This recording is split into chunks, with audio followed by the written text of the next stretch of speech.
Isaiah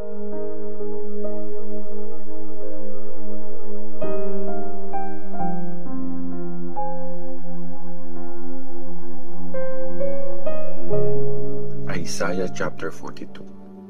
Ang servant ni Lord. Sinabi ni Lord, tingnan niyo ang servant ko na pinapalakas ko ang loob, ang aking pinili, ang nagpapasaya ng kalooban ko. Nilagay ko ang espiritu ko sa kanya. Sisiguraduhin niyang may katarungan sa mga bansa. Hindi siya sisigaw o magtataas ng boses. Di siya magpapakitang gilas sa pananalita sa harap ng marami. Ang nabaling tambo, di niya sisirain, at ang malapit ng mamatay na ilawan, di niya papatayin. Ang katarungan, tapat niyang papairalin. Di siya magiging mahina o masisiraan ng loob, hanggang maitatag niya ang katarungan sa lupa, at maghihintay ang malalayong bansa sa turo niya. Ito ang sabi ng Diyos, si Lord ang nag-create ng langit at nilatag itong parang tent, ang naghulma sa lupa at lahat ng nandito, ang nagbigay buhay sa mga taong nandito. Binigyan niya ng hininga ang mga nabubuhay sa mundo. Ang sabi niya sa servant niya, ako, si Lord, ang tumawag sa iyo para magkaroon ng katarungan. Binigyan kita ng kapangyarihan at iingatan kita. Ikaw ang inappoint ko para gawin ang kasunduan ko sa mga tao. Magiging ilaw ka ng mga bansa para buksan ang mata ng mga bulag, palayain ang mga nakakulong, mga bilanggo sa kadiliman. Ako si Lord, yan ang pangalan ko. Ang karangalan ko ay hindi ko ibibigay sa iba.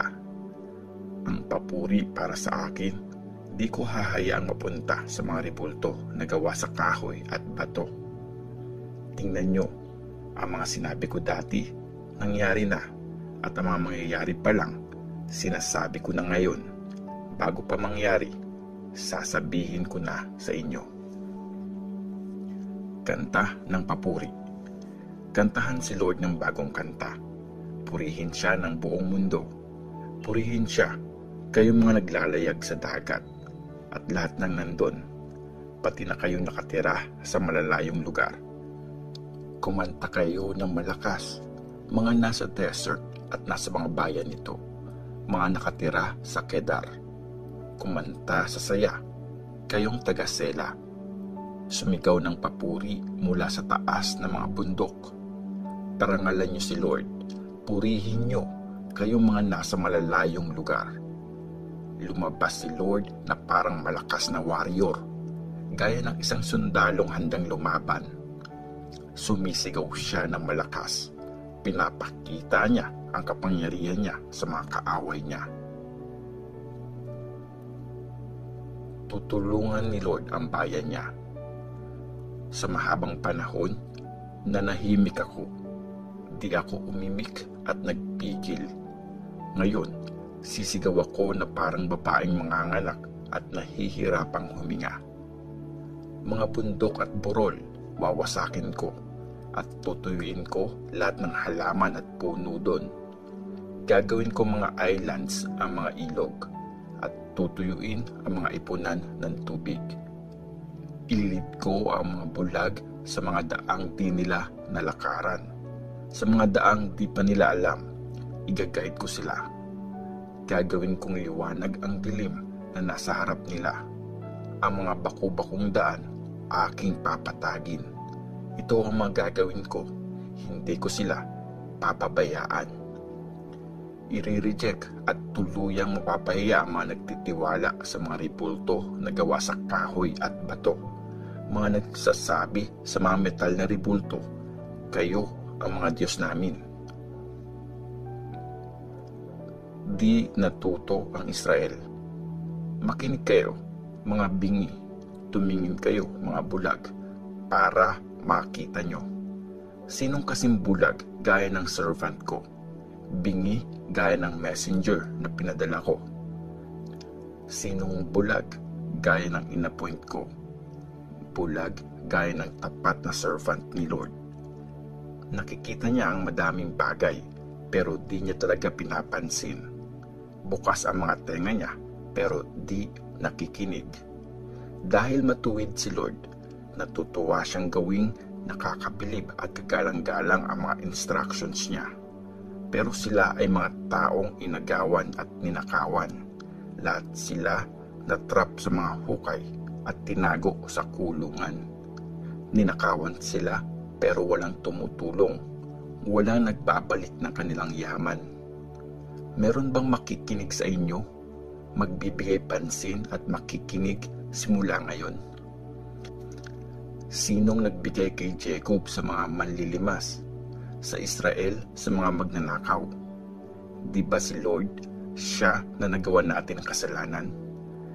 Di sila namuhay ayon sa gusto niya at di nila sinunod ang mga batas niya. Kaya binuhos niya sa Israel ang tindi ng kanyang galit at ang karahasan ng gera.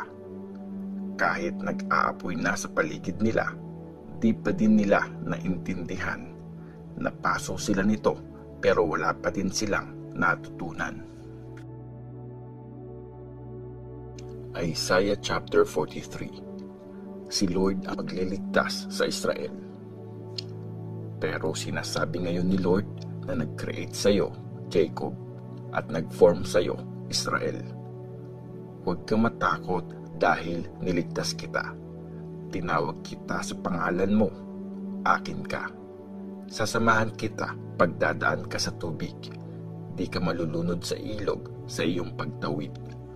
Pagdadaan ka sa apoy, di ka masusunog at hindi ka nito matutupok. Dahil ako si Lord na iyong Diyos, ang banal na Diyos ng Israel, tagapagligtas mo. Ibibigay ko ang Egypt para palayain ka. Bilang kapalit mo, ibibigay ko pati Ethiopia at Seba. Dahil sa aking mga mata, ikaw ay mahalaga. Proud ako sa iyo at mahal kita. Ipagpapalit ko ang ibang tao para sa iyo. Ang ibang mga bansa kapalit ng buhay mo. Huwag ka matakot dahil kasama mo ako. Papauwiin at papabalikin ko ang lahi mo mula sa east at igagather ko kayo mula sa west. Sasabihin ko sa north, palayain mo sila, at sa south, huwag pigilan ang paglaya nila. Hayaan niyong bumalik ang mga anak kong lalaki mula sa malayo at ang mga anak kong babae mula sa dulo ng mundo.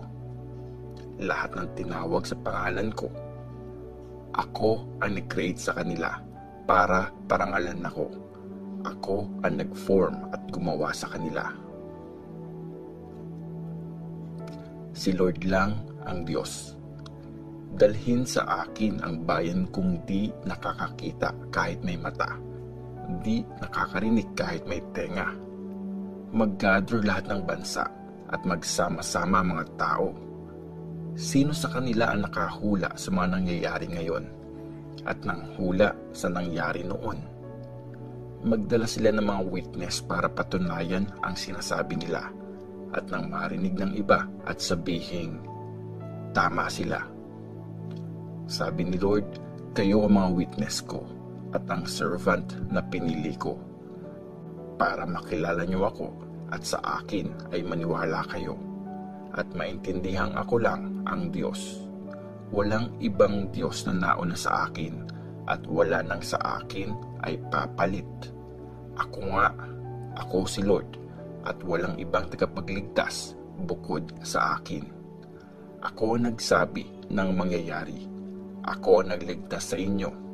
Ako rin ang nag-proclaim ng lahat ng ito. Walang ibang Diyos na nakagawa nito. At kayo ang mga witness ko, sabi ni Lord.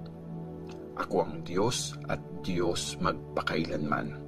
Walang makakatakas sa kapangyarihan ko. Pag ako kumilos, walang makakabago nun. Paglaya mula sa Babylon. Sabi ni Lord na inyong tagapagligtas, ang banal na Diyos ng Israel. Para sa inyo, may ipapadala ako sa Babylon. at wawasakin ang mga tumatakas ang hiyaw na mga Kaldean. Mauuwi sa malakas na iyakan. Ako si Lord, inyong banal na Diyos, ang Creator ng Israel, ang Hari inyo. Ito ang sabi ni Lord na gumawa ng daan sa gitna ng dagat, daan sa malalakas na tubig. Siya ang nanguna para mawasak ang mga chariots at kabayo, pati mga malalakas na army. Bumagsak sila at di na nakabangon pa at namatay na parang naubos na kandila.